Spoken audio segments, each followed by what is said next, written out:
verso 37, nós vamos ler até o verso 47, palavra do Senhor. Vamos ler? Conseguiu abrir aí? Diga amém quem conseguiu. Amém. Glória a Deus. A palavra do Senhor diz assim: ouvindo eles isto, afligiram-se em seu coração e perguntaram a Pedro e aos demais apóstolos: que faremos, irmãos? Disse-lhes Pedro: arrependei-vos e cada um de vós seja batizado em nome de Jesus Cristo para perdão dos pecados, e recebereis o dom do Espírito Santo. A promessa diz respeito a vós, a vossos filhos, a todos os que estão longe e a todos quantos Deus nosso Senhor chamar. Versículo 40. Com muitas outras palavras dava testemunho e os advertia dizendo: salvai-vos desta geração corrompida. Os que de bom grado receberam a sua palavra foram batizados, e naquele dia acrescentaram-se quase 3.000 almas. E perseveravam na doutrina dos apóstolos, na comunhão, no partir do pão, nas orações. Em cada alma havia temor, e muitas maravilhas e sinais eram feitos pelos apóstolos. Todos os que criam estavam juntos e tinham tudo em comum. Vendiam suas propriedades e bens e repartiam com todos, conforme a necessidade de cada um.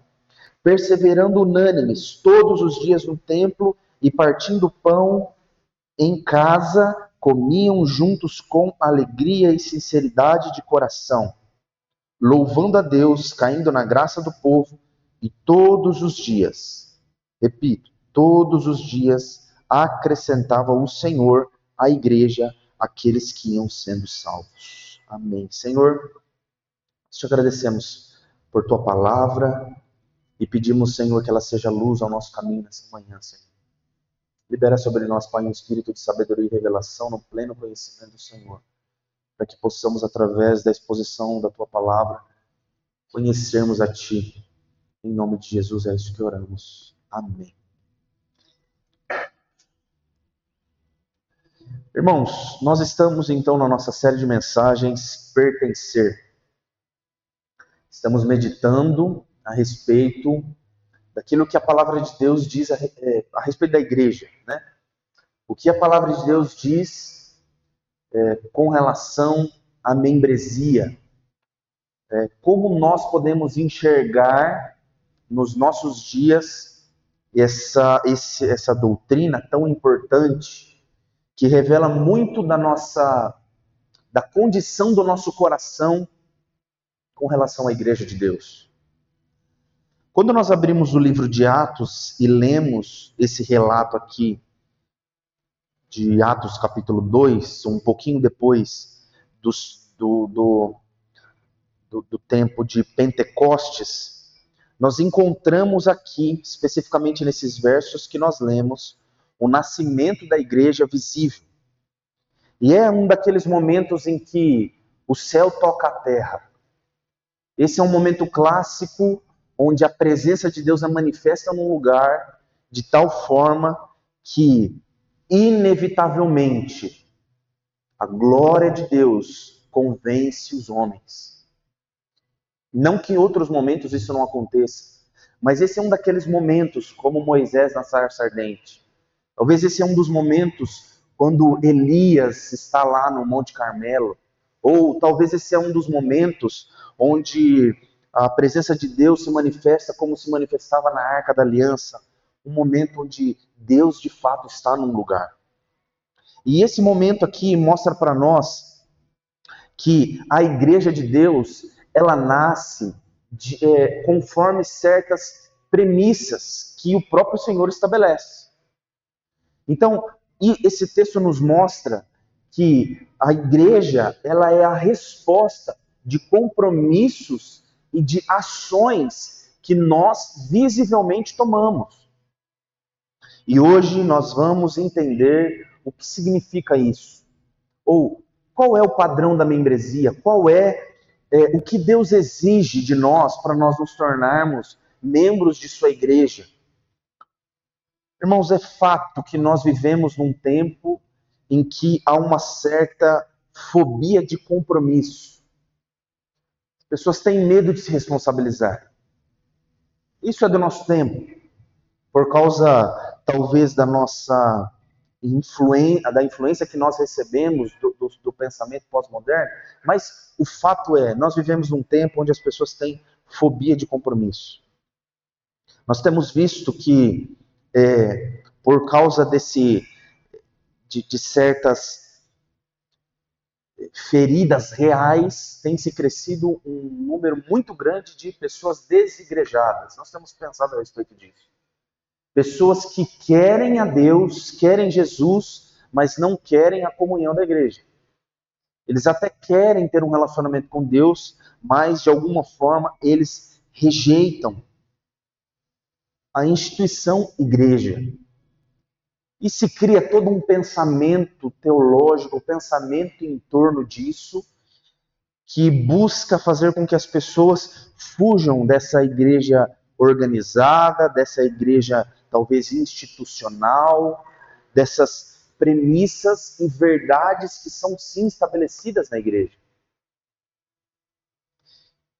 Quando nós olhamos a esse respeito, nós precisamos ver, irmãos, que a palavra de Deus, mesmo que nós vejamos todos esses problemas acontecendo, ela nos mostra que sim, a palavra de Deus, ela exige de nós certos comportamentos.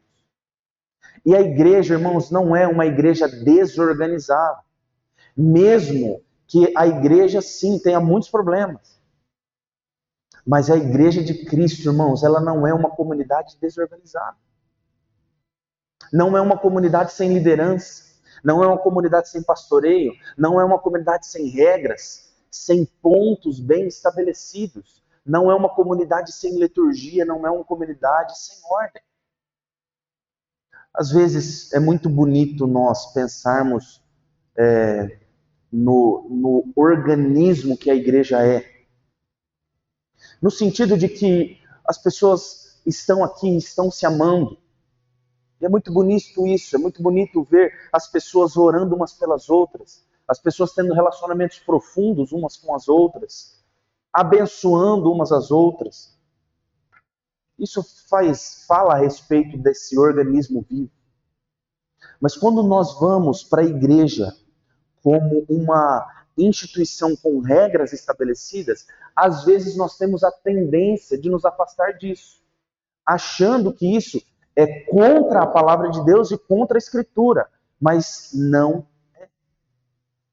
Note o seguinte, irmãos, no decorrer do livro de Atos, a igreja, ela foi se estabelecendo e estabelecendo certas primícias para o seu funcionamento. Então nós vemos aqui em Atos 2 a igreja visível nascendo, pessoas se convertendo. Só que nós vemos aqui nesse mesmo texto os apóstolos contando o número de pessoas que foram salvas. Organização. Aí nós vamos lá para Atos capítulo 6. Aconteceu um problema lá. As viúvas gregas estavam sentindo-se rejeitadas pelas viúvas judias. E aí os apóstolos tiveram a brilhante ideia: vamos instituir homens que sejam cheios do Espírito Santo, para que eles sirvam as mesas.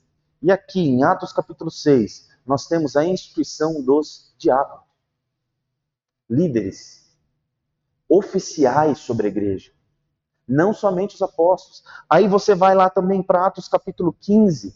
Em Atos capítulo 15 nós temos talvez o primeiro concílio da igreja, uma reunião em que os apóstolos começaram a deliberar certos assuntos e decidirem coisas que ficariam como uma certa, no bom sentido da palavra, tradição para o andamento da igreja. Então você vai ver lá em Atos 15 isso, a igreja se organizando. E depois, no decorrer do Novo Testamento, você vai ver a igreja se organizando em certas premissas que funcionavam como, talvez, uma estrutura para que o corpo pudesse crescer de maneira saudável. Uma ilustração que nós temos pensado é a ilustração da trelice da videira. Se nós pensarmos a respeito disso, a videira, que é a árvore, né, que dá uvas, ela cresce porque ela tem uma certa estrutura onde ela pode se apoiar e crescer de maneira saudável. Isso não significa que a estrutura é mais importante que a videira, mas isso significa que a estrutura é importante para a videira crescer bem e saudável. Então, quando nós vemos na Igreja de Deus premissas com relação à liderança, ordem, alguns costumes bíblicos, algumas leis, no sentido de lei mesmo, de rigidez, nós entendemos, irmãos, que isso faz parte da estrutura a qual a videira cresce. Agora, nós não podemos de maneira nenhuma trabalhar, viver para que a estrutura permaneça de pé. Nós não podemos viver, trabalhar e sofrer para que a estrutura simplesmente fique de pé em decorrência da videira, em decorrência do organismo. Pessoas são mais importantes do que coisas. É mais importante pessoas serem discipuladas. É mais importante as pessoas viverem um relacionamento profundo com Deus, e é por isso que nós estamos trabalhando. Mas entenda, nós não negamos as estruturas.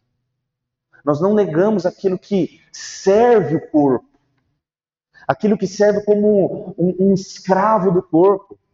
Irmãos, nós não vivemos a nossa igreja para manter esse prédio aqui de pé. Mas esse prédio aqui está nos servindo muito bem. Nesse prédio aqui, tem pessoas que estão tendo encontros profundos com Jesus. Por causa desse microfone, tem gente que está tendo um encontro profundo com a palavra de Deus. Tem pessoas sendo edificadas, transformadas, porque para nós o mais importante é isso: Cristo Jesus sendo anunciado. Mas nós não negamos isso. O grande problema do nosso tempo é que, por causa de feridas que são sim reais, as pessoas estão dizendo que esse tipo de estrutura deve ser completamente rejeitado. E colocando o mal na estrutura, uma vez que o problema está no pecado. O problema não é a estrutura, gente. O problema são homens pecaminosos. O problema não é figura pastoral de liderança sobre uma igreja. A figura é falsos pastores, lobos, revestidos de peles de cordeiros, usurpando o rebanho de Deus. Esse é o problema. O problema não são as pessoas que são irmãos na fé, mas são, irmãos, o joio no meio do trigo. O joio no meio do trigo, meus irmãos, o joio sempre vai estar lá. Infelizmente, o joio está lá. Que não sejamos encontrados no dia do Senhor como joio, irmãos. Diga assim: misericórdia. Que você seja encontrado como trigo, como aquele que vai ser colhido por Deus para habitar plenamente na sua presença. Que sejamos como esse. E sem pensar, esse tipo de pensamento dá voz a pensamentos pós-modernos. Pensamentos sobre relativismo, pensamentos sobre relacionamentos frágeis, coisas que nós já temos falado já há bastante tempo. Mas principalmente, irmãos, pensamento de autonomia. Nós fomos chamados por Deus para vivermos em corpo, em comunidade. Você não foi salvo para viver sozinho.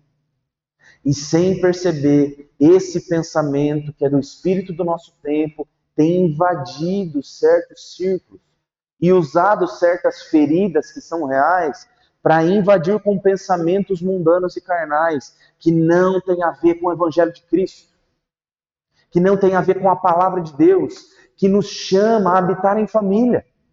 A palavra de Deus, irmãos, nos chama de irmãos. É isso que nós vimos na semana passada. Você é chamado irmão. Você é chamado de habitação do Espírito Santo junto com seus irmãos. Você é chamado de noiva de Cristo, de povo de Deus. Você é chamado para habitar em família. Mas o pensamento desse tempo pensa em autonomia. Pensa em pessoas vivendo de maneira solitária. Mas nós somos a resposta para esse mundo. Aquilo que Cristo fez, irmãos, responde a isso de maneira brilhante. O que Jesus fez na cruz do Calvário responde a esse pensamento desse século. E a resposta do Evangelho é a restauração do pertencimento, dessa crise de pertencimento, dessa crise de comunidade por meio da igreja, irmãos. Irmãos, imagina o seguinte, saiba disso. Quando nós vivemos uma vida de igreja, como um organismo que discipula os seus membros, que aconselha uns aos outros, quando nós vivemos essa relação, saiba disso, nós estamos sendo uma contracultura para o mundo.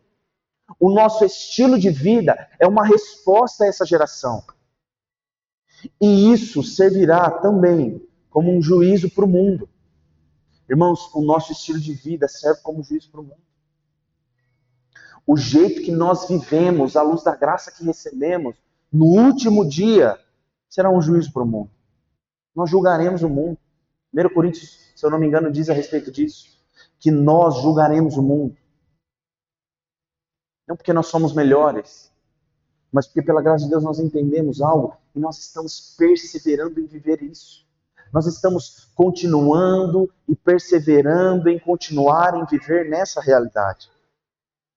E a resposta desse texto nos mostra como nós podemos viver nos nossos dias. Atos capítulo 2, verso 37. Ouvindo eles isto. Você pode ver aí na sua Bíblia essa expressão. Ouvindo eles isto. E agora pergunte a si mesmo. Isto o quê? Nós precisamos voltar a um panorama daquilo que estava acontecendo. Em Atos capítulo 1 mostra a ascensão de Jesus. Deixa eu voltar um pouquinho ainda. 40 dias antes de Atos capítulo 1, Jesus Cristo morre e ressuscita. E depois, durante 40 dias, Jesus ele começa e ele aparece aos discípulos. Comendo com eles, dando instruções a eles, tendo tempo com eles, 40 dias. Nesses 40 dias, Jesus sobe aos céus. Atos capítulo 1. E Jesus dá uma grande instrução para eles. Versículo 4 de Atos 1. Não vos ausenteis de Jerusalém, mas esperai a promessa do Pai, a qual de mim ouvistes. Então Jesus estava dizendo, fiquem na cidade, porque, Atos capítulo 1, 8, recebereis poder ao descer sobre vós o Espírito Santo. E sereis as minhas testemunhas, tanto em Jerusalém, como na Samaria, Judeia e confins da terra. Então eles ficaram por ali. Se eu não me engano, tinham 500 pessoas aqui. Eles ficaram ali. Jesus foi. Eu acho que eles ficaram assim, tá. Vamos esperar, né? Aí eles ficaram lá esperando. Não sei quanto tempo. De repente aparecem 2 anjos. O que vocês estão fazendo aqui, gente? Atos capítulo 1, verso 10. Estando eles com os olhos fixos no céu, enquanto ele subia, de repente, deles se puseram 2 homens vestidos de branco, os quais disseram, varões galileus, por que estáis olhando para o céu? Esse Jesus que dentre vós foi levado aos céus, há de vir, assim como para o céu o vistes ir. Eles ficaram esperando lá, até que Deus teve que mandar 2 anjos para eles lá. Varões, ele já foi, mas ele voltará. Jesus voltará. Mas eles continuaram esperando. Como eu disse, eu acho que 500 que ficaram aqui, eles ficaram esperando, reunindo-se, esperando. Passou um dia, passou 2 dias, 3, 4, 5, 6, 7, 8, 9, 10 dias. 10 dias se passaram e eles continuaram esperando. Irmãos, eles não sabiam quando o Espírito Santo ia ser derramado. Poderia, não sabemos, mas eles ficaram ali. Só que aí, ao longo do tempo, as pessoas começaram a ir embora. De 500, esse número foi baixando, 400, 300, 200, 100, 120. E no 10º dia, de repente, eles ouviram o som do céu. E eles foram cheios do Espírito. Receberam o dom do Espírito Santo. E de repente eles começaram a falar em outras línguas. E as pessoas começaram a entender na sua própria língua. Note o seguinte, por que eu voltei até a Páscoa? Que foi quando Jesus morreu e ressuscitou. Porque, naturalmente, judeus de todos os lugares vinham, pelo menos 3 vezes por ano, a Jerusalém celebrar festas. E uma dessas festas era a Páscoa. A segunda festa também era o Pentecostes, mas a principal era a festa da Páscoa. Então, estavam, talvez, judeus e pessoas de diversos lugares. Estavam reunidos na cidade. De repente, eles começam a escutar algo. E na sua própria língua, eles começam a ouvir a respeito de Jesus Cristo. 50 dias depois. E aí, Pedro faz a sua célebre pregação a respeito de quem era Jesus. E do que Jesus fez, o que ele veio fazer. Irmãos, pensa o seguinte, talvez algumas dessas pessoas que estavam ouvindo a respeito disso, eram também as pessoas que estavam dizendo crucifica-o para o Messias. Talvez as pessoas que estavam aqui foram as mesmas pessoas que estavam, talvez, desesperadas com isso. Versículo 37, ouvindo eles isto, afligiram-se em seu coração e perguntaram a Pedro, o que faremos, irmãos? O que nós faremos diante dessa pregação? O que nós faremos diante desse decreto? E agora, Pedro, quer dizer que o homem que você está dizendo para nós foi um homem que nós crucificamos há 50 dias atrás? Nós estávamos lá. Nós vimos quando ele morreu. Nós vimos quando a terra tremeu. Nós vimos o tempo se fechar. Nós vimos o que aconteceu. Nós estávamos lá. E agora? Você está dizendo que ele ressuscitou. O que a gente vai fazer, Pedro? Que ação nós vamos tomar? O que a gente pode fazer? Irmãos, pensa na angústia desses homens. Pensa no coração dilacerado com isso. Quer dizer, então, que foi por causa de nós que o Messias morreu? Nós o crucificamos? Foi nós que o pregamos no madeiro? Irmãos, esse desespero precisa invadir o nosso coração hoje. Porque o Messias crucificado na cruz do Calvário foi por nós. Nós também colocamos ele lá. Nós também o pregamos no madeiro pelos nossos pecados, irmãos. Não tem outro motivo. Ele não foi lá porque a sociedade, o Império Romano o julgou. Não. Ele não foi lá porque ele andava com os pobres. Ele não foi lá porque ele andava com as prostitutas. Porque ele era um homem periférico. Não.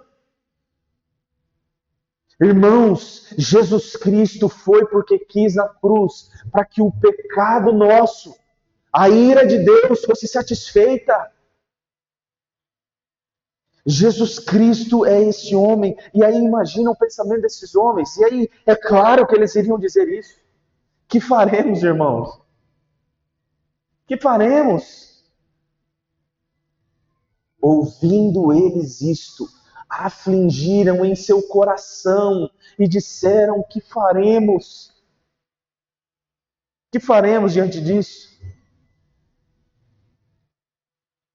Pensa isso, irmãos.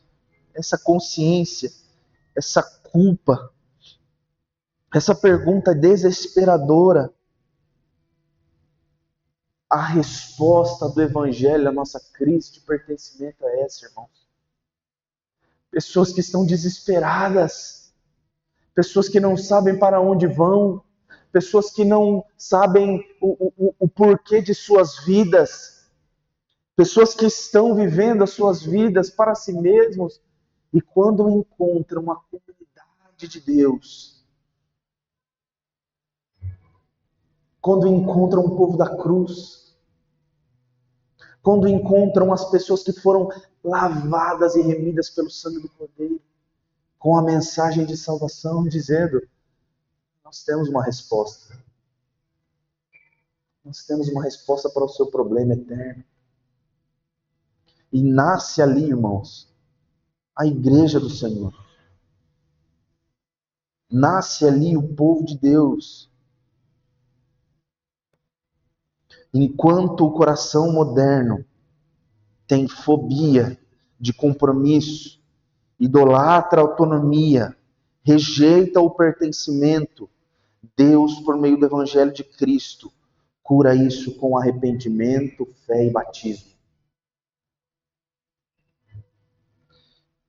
Ele cura com arrependimento, fé e batismo. Ele cura autonomia com arrependimento, incredulidade com fé, e ele cura isolamento com batismo. E Atos 2, irmãos, nos mostra que a solução de Deus para essa crise de pertencimento não é independência, não é espiritualidade sem igreja, não é consumo religioso, não é uma fé privada. É um novo povo, vivendo sob um novo Senhor, selado por uma nova aliança do Espírito Santo. A resposta para uma geração autônoma é a igreja. A resposta para uma geração individualista é o povo de Deus. E nasce a igreja aqui por meio do arrependimento, fé e batismo. Se o Evangelho então restaura o nosso pertencimento, então essa restauração precisa moldar a nossa forma de viver. Atos capítulo 2, verso 37 ao 47, nos mostra que a fé verdadeira não é um evento isolado, mas é um estilo de vida de arrependimento, fé e de confirmação do nosso batismo ou de batismo. Nós precisamos, irmãos, viver constantemente nisso. Arrependimento, fé e batismo. A primeira dessas coisas é que o arrependimento é uma mudança de mente. Versículo 38. Versículo 37. Ouvindo eles isto, afligiram-se em seu coração e perguntaram a Pedro e aos demais apóstolos: que faremos, irmãos? Diante daquilo que eles ouviram, Pedro disse: eu sei o que vocês podem fazer. Disse-lhes Pedro: arrependei-vos, e cada um de vós seja batizado em nome de Jesus Cristo para perdão dos pecados, e recebereis o dom do Espírito Santo. Versículo 41 diz o seguinte: os que de bom grado receberam a sua palavra foram batizados, e naquele dia acrescentaram-se quase 3.000 almas. Então diga assim comigo: arrependimento, fé, batismo. Diante, irmãos, daquilo que acontece no nosso coração, quando nós reconhecemos o senhorio de Cristo, quando nós reconhecemos o que Ele fez na cruz do Calvário, existe uma resposta que nós damos. E essa resposta é arrependimento, fé, batismo. E a primeira coisa é arrependimento. Ele diz isso: arrependei-vos. Então, esse arrependei-vos é um imperativo. É um imperativo que acontece num tempo certo e recebemos uma ação passiva. Vou explicar isso. É um imperativo. Nós nos arrependemos. Ou seja, nós mudamos a nossa mente, a disposição do nosso coração. Ou seja, é como se a nossa mentalidade fosse mudada. O jeito que nós vemos a vida muda. O jeito que nós enxergamos a vida muda. É uma decisão clara. É um marco inicial na vida cristã. Eu estava indo para um caminho. A minha cosmovisão mudou. A minha visão de mundo mudou. O jeito que eu olhava a vida mudou. Então eu faço uma volta. Eu vou para o oposto daquilo que eu estava caminhando. Entenda, irmãos, que isso é uma mudança que reflete na nossa vida diária. Se arrepender, ter uma mudança de vida e caminhar na contramão, não é simplesmente sinônimo de agora eu sou evangélico. Eu estou retornando, eu estou voltando-me agora para um outro alvo. Entendeu? Eu mudo a minha mente. Eu faço o caminho de volta. Eu me converto. Eu faço uma conversão. A segunda coisa fala a respeito de fé. E a fé é um momento onde nós olhamos para Jesus. Então note o seguinte: arrependimento e fé. Arrependimento, eu fujo daquele caminho que outrora eu estava caminhando. Eu estou indo para uma outra rota. Mas agora, eu não estou simplesmente peguei qualquer rota para a minha vida. Imagina se eu pegar aqui, sair para fora, vou pegar outra rota aqui, não significa isso, estou saindo da câmera.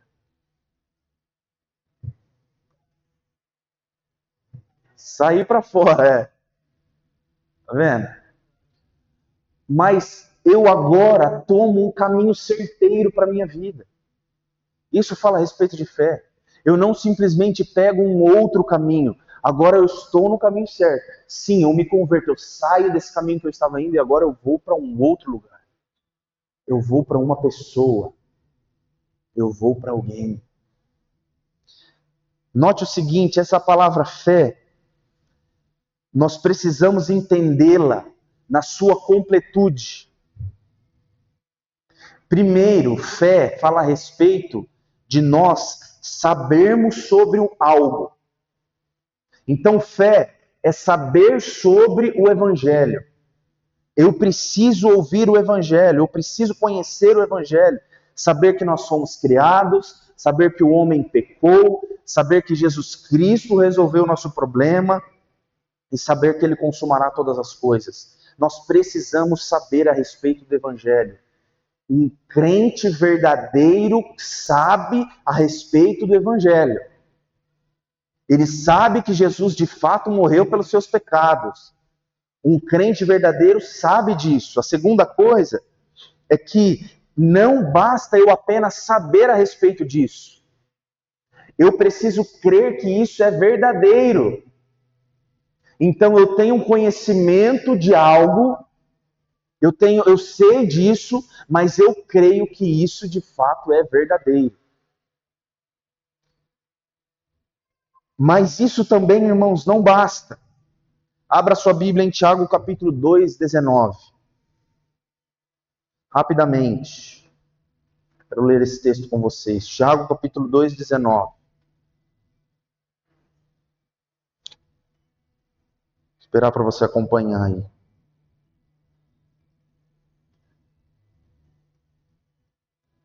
Acompanhe aí na sua versão.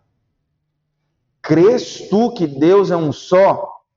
Fazes bem. Os demônios também o creem e estremecem. Entendeu? Não basta apenas crer que aquilo é verdadeiro, porque os demônios também creem que isso é verdadeiro. Os demônios sabem que Jesus Cristo morreu pelos pecados dos seus filhos, daqueles que Ele escolheu antes da fundação do mundo. Mas a coisa mais importante, irmãos, preste atenção nisso daqui, no que diz respeito à fé verdadeira. A fé que salva é a fé de alguém que confia pessoalmente em Cristo. E isso faz total diferença. Então, eu sei a respeito de algo. Segunda coisa, eu creio que isso é verdadeiro. E terceiro e mais importante, eu confio que somente isso pode resolver o meu problema. Eu não confio, note o problema da salvação pelas obras. Eu não confio no meu mérito. Eu não confio no meu estilo de vida. Eu não confio em mim mesmo, porque afinal de contas, eu não mato, não roubo, não adultero, pago os meus impostos e está tudo bem, eu sou uma ótima pessoa. Por que Deus não me salvaria?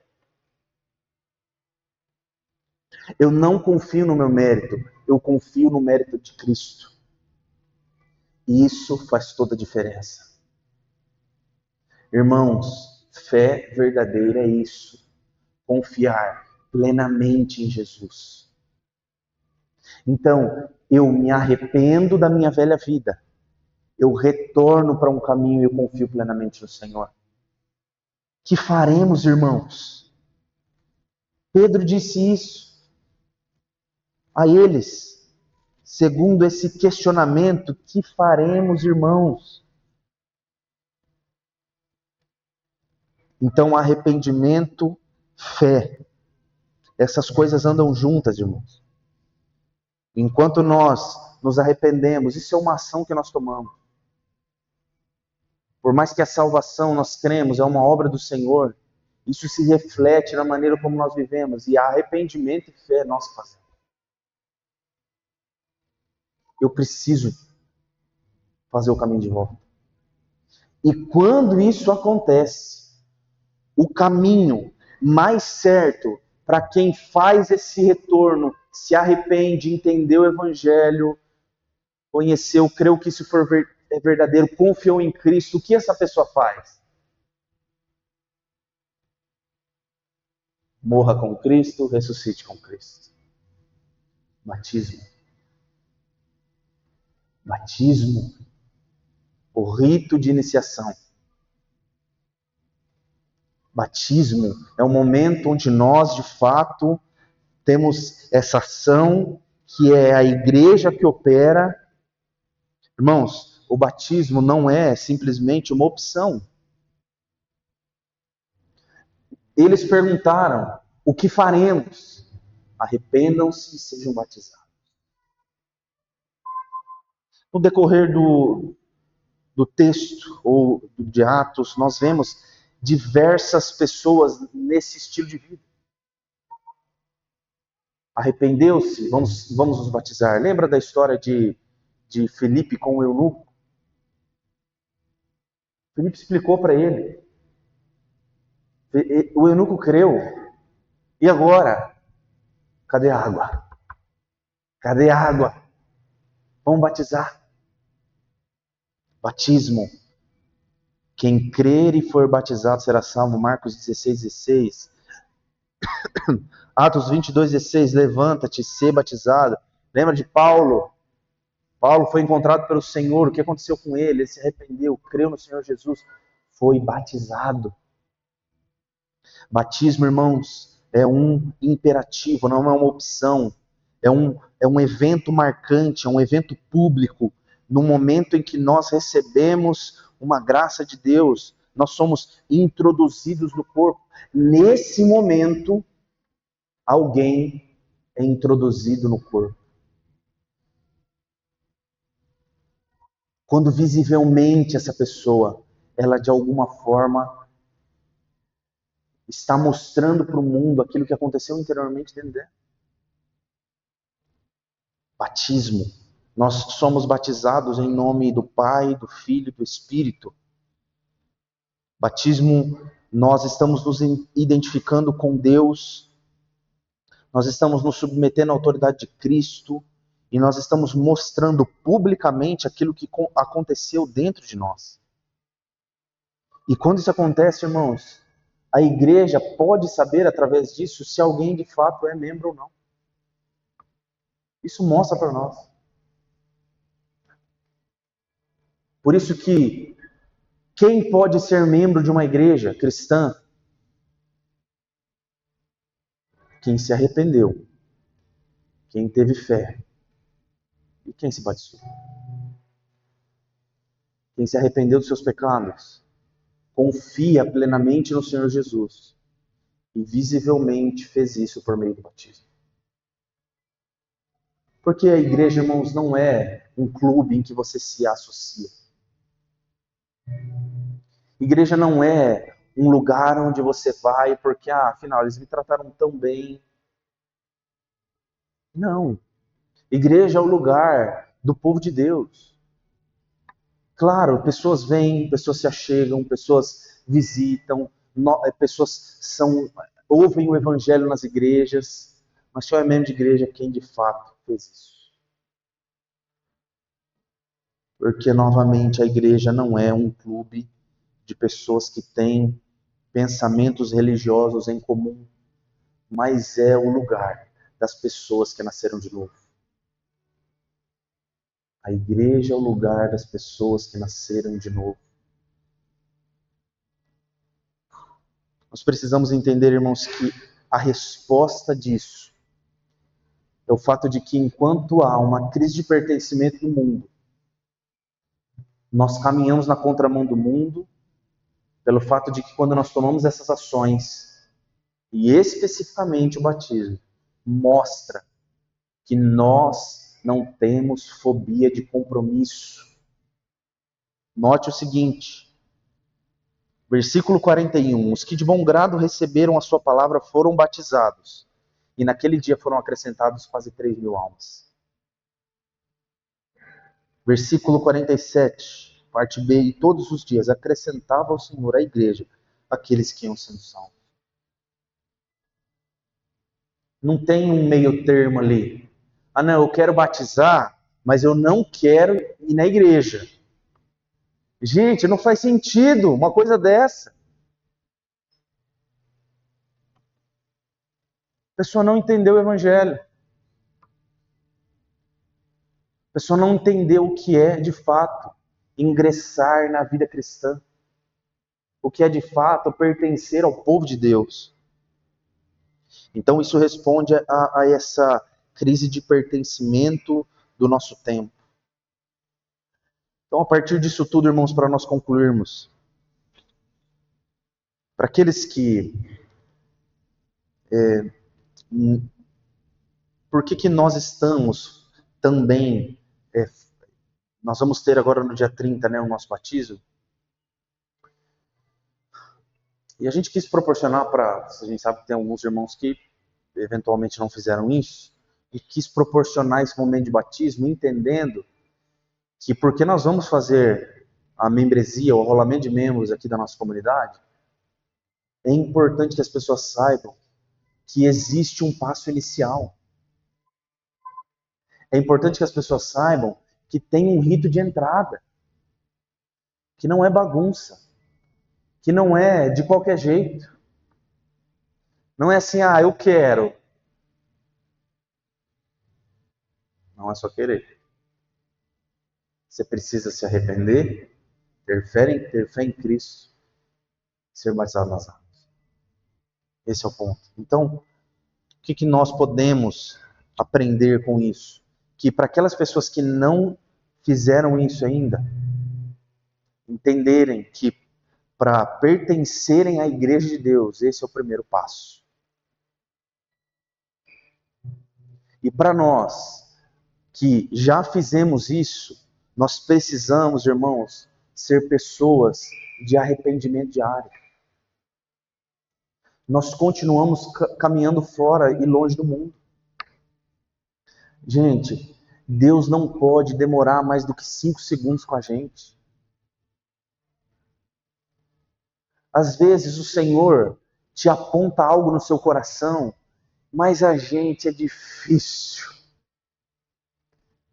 E como, né? A gente demora para responder uma vida de arrependimento. Demora. A gente precisa, gente, assim, ser rápido nisso. Uma vida de arrependimento, homens e mulheres de arrependimento. Que sejamos homens e mulheres de arrependimento, verdadeiros discípulos, que estão caminhando para longe do mundo, para longe dos conceitos do mundo, das cosmovisões do mundo, daquilo que o mundo pensa. A gente está caminhando para longe disso. Segundo, nós precisamos, irmãos, ter uma vida de fé constante em Deus, uma fé verdadeira. Às vezes, nos é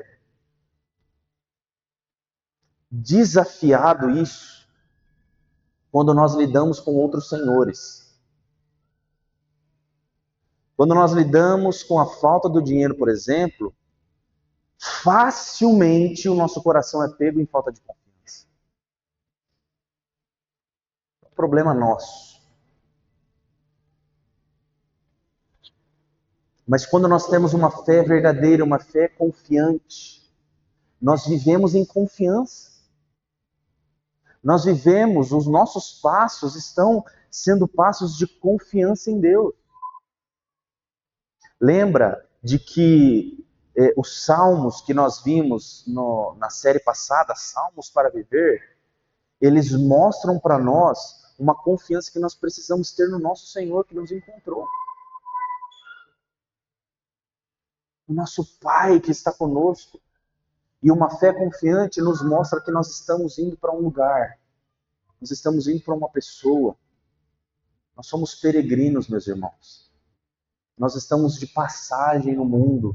Nós estamos caminhando, sabe, a passos largos aos céus, para um encontro com Cristo. Nós estamos indo para esse lugar. Quem tem fé confiante não fica titubeando em outros caminhos. Ele permanece. A fé de confiança é uma fé que persevera. É a fé de alguém que está lá. Está tudo dando errado. Estou lá. Está tudo dando certo, Senhor. Uma fé que persevera. Que sejamos esses. Saiba que nós precisamos saber quem Deus é, quem nós somos e onde nós pertencemos. Deus é o Pai que elege, o Filho que salva, o Espírito que habita em nós. Nós somos redimidos, purificados, chamados, acolhidos, adotados, regenerados, salvos e pertencemos ao povo de Deus. Nós pertencemos ao povo de Deus. Irmãos, nós somos a igreja militante. Nós somos o povo que está militando aqui. Nós somos esse povo, irmãos. A igreja triunfante está lá no céu, celebrando a presença de Deus. Mas nós estamos aqui ainda. Nós somos o povo de Deus. Caminhe pelo mundo como povo de Deus. Quem caminha como povo de Deus, caminha de um jeito diferente, irmãos. Quem caminha como povo de Deus, caminha de um jeito diferente. Não é possível. Não é igual. A natureza da pessoa muda. O foco muda. O jeito que olha a vida muda. Afinal, nós fizemos uma conversão completa. E nós pertencemos ao povo de Deus. E o que nós podemos fazer a respeito disso? Se você não está vivendo uma vida de arrependimento, arrependa-se. Volte-se para Deus. Creia no Evangelho e confie no Senhor e descanse totalmente em Cristo para a sua salvação. Assuma a sua fé publicamente por meio do batismo. E para aqueles que são povo do Senhor, viva como tal. Viva como um arrependido. Viva como alguém que tem fé confiante. E viva como alguém que já foi batizado. Viva como alguém que já foi batizado. Amém? Vamos ficar de pé?